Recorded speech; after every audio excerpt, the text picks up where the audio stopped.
What if अगर आप सुबह उठते ही out of your daily habit snap open करते हो एंड देखते हो कि फ्रेंड ने रात को 2 बजे स्टोरी पुट ऑन की है, prepared well for 2 class test, और आपको अचानक से याद आए कि ओ यार शिट, आज तो अकाउंट्स एंड बिजनेस स्टडीज की क्लास में टेस्ट थी, मैंने तो प्रिपेयर ही नहीं किया। अब कल ही 1 ही घंटा बचा है, उसमें अकाउंट्स प्रिपेयर करोगे कि बिजनेस स्टडीज प्रिपेयर करोगे? If you will prepare accounts, आपको बिजनेस स्टडीज के मार्क्स सैक्रिफाइस करने पड़ेंगे, और अगर आप बिजनेस स्टडीज प्रिपेयर करोगे तो अकाउंट्स के मार्क्स सैक्रिफाइस करने पड़ेंगे। तो you will have to decide किसको 1 घंटे में से ज्यादा टाइम दे, किस में से ज्यादा मार्क्स स्कोर करे और किसको थोड़ा कम टाइम दे, या एक ही सब्जेक्ट को सारा time they, right? Same way in economy also, the producers will be facing this kind of confusion. And in today's session, we will be cracking 3 such chotu but very important topic related to same kind of confusion. Hello everyone and welcome back to the commerce element. In today's session, we will be discussing 3 terms which are very small but extremely important from your microeconomics point of view. The first one is production possibility curve, PPC. Second one is opportunity cost, and the third one is marginal opportunity cost. Starting with PPC first. Suppose as of your example, you were just left back with 1 hour before your test, limited resources, right? Same way the producers also will have limited resources. जैसे आपको decide करना था वो limited time period 1 our में, आप business studies को ज्यादा importance दोगे कि आप अकाउंटेंसी को ज्यादा इंपॉर्टेंस दोगे? Same way the producer will have to decide वो एक्स कमोडिटी को ज्यादा इंपॉर्टेंट देगा कि वो वाई कमोडिटी को ज्यादा देगा। आप बोलोगे कि मैं 1 घंटे में अकाउंट्स भी पढ़ लूँ और बीएस भी पढ़ लूँ और दोनों में फुल मार्क्स लेके आऊँ, that is not possible. You have to decide the importance of both of them. Same way, if the producer decides उसके पास जितने भी limited resources है, अगर वो Y commodity के पीछे utilize करेगा तो वो X commodity के 0 units बना पाएगा. That is, he won't be able to produce X commodity.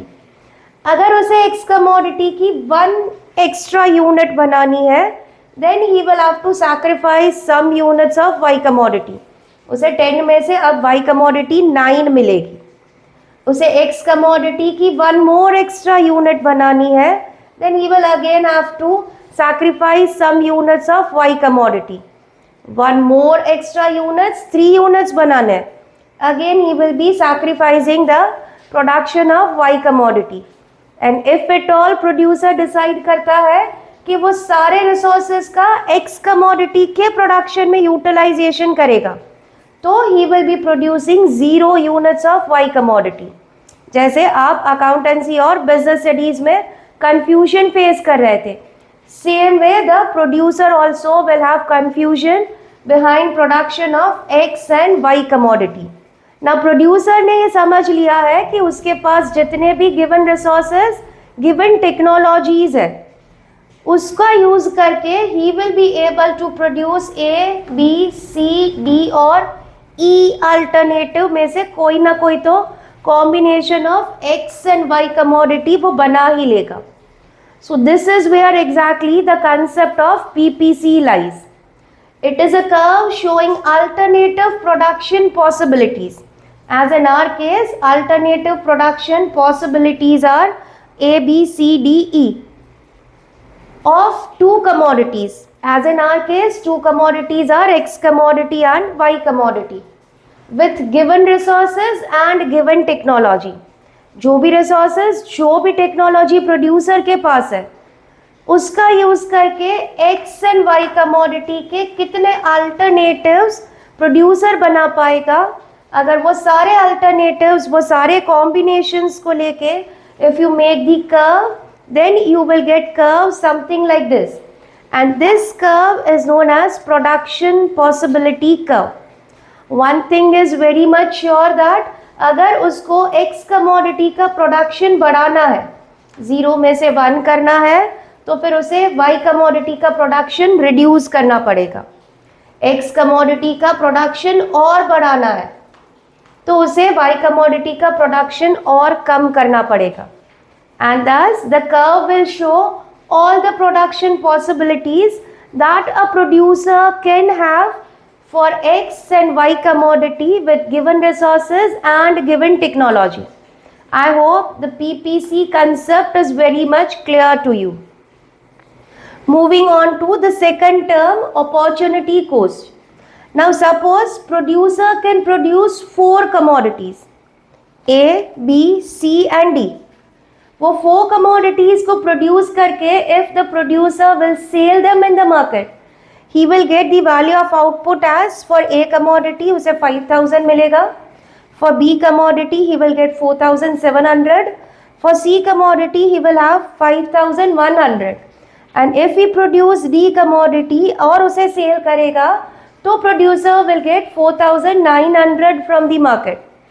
So a wise producer will always make a choice कि वो C commodity बनाएगा because C commodity से उसे ज़्यादा value मिल रही है. So producer will produce C commodity. Because वो C commodity बनाएगा, उसका जो next best alternative है that is A commodity, जो उसे 5000 दिला सकता था, अब वो नहीं मिलेंगे. बेस्ट वैल्यू ऑफ आउटपुट लेने के चक्कर में next best value of output producer को फॉरगो करना पड़ेगा, लेट गो करना पड़ेगा. सो जो भी value of output next best alternative का आपने लेट गो किया, that is your opportunity cost. So opportunity cost is nothing but it is the value of next best alternative that is foregone. 5100 कमाने के चक्कर में आपको 5000 रुपीज का output, 5000 rupees का सेल फॉरगो करना पड़ेगा. And thus 5000 rupees is your opportunity cost. I hope even this is clear to you. Moving on to the third important term, marginal opportunity cost or MOC. Now as we saw here also, to increase the production of one commodity, you will have to decrease the production of some other commodity. There lies the concept of marginal opportunity cost as well. Suppose X and Y good दोनों का production करते हो. X के अगर 0 units बनाओगे तो Y के आप 900 यूनिट्स बना पाओगे. X का 0 में से 1 यूनिट बनाने का सोचा आपने, 1 एडिशनल यूनिट, तो Y के 900 में से 800 यूनिट्स बनेंगे.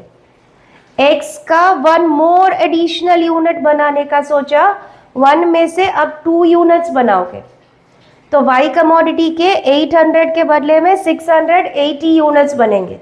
Y के कुछ यूनिट्स आपको सैक्रिफाइस करने पड़ेंगे.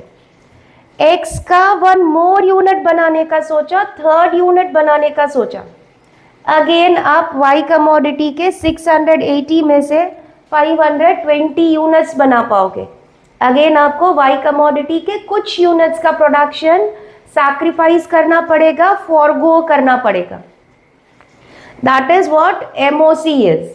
MOC of any good X commodity, this one, is the quantity of some other good that is Y commodity that has to be sacrificed in order to gain just 1 more unit of X commodity. X commodity के हर बार एक additional unit को produce करने के लिए आप Y commodity के कितने units हर बार sacrifice करते हो, that is your marginal opportunity cost. To find your MOC, the formula is sacrifice of Y commodity upon gain of X commodity. Suppose if we try to find it in our example, X commodity का 1 additional unit बनाने के लिए, see X commodity के 0 unit में 1 additional unit अगर आप बनाओगे तो आप Y commodity के 900 में से 800 यूनिट बना पाओगे.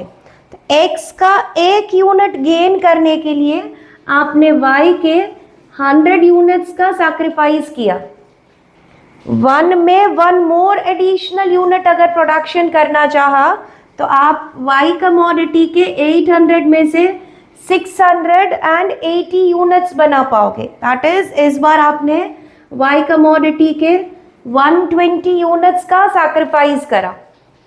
X कमोडिटी का 1 मोर additional unit, that is third unit बनाने जाओगे तो आप Y कमोडिटी के 680 में से 520 यूनिट्स ही बना पाओगे।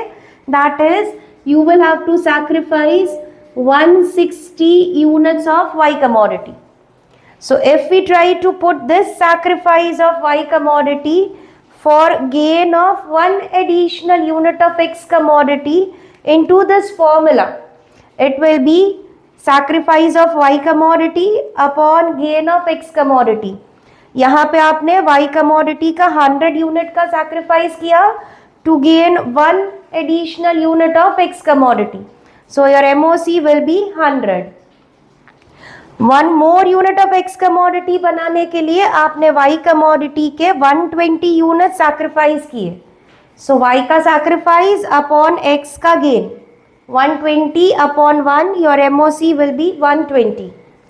X का 1 मोर यूनिट बनाने के लिए आपने Y के 160 यूनिट्स का सैक्रिफाइस किया।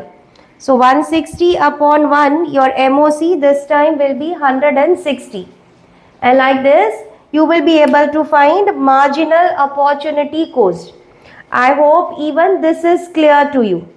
These all terms are very small, but they carry great importance as far as your microeconomics is concerned. So do take care of these terms very properly. Now in the upcoming session, we will be discussing in detail about production possibility curve.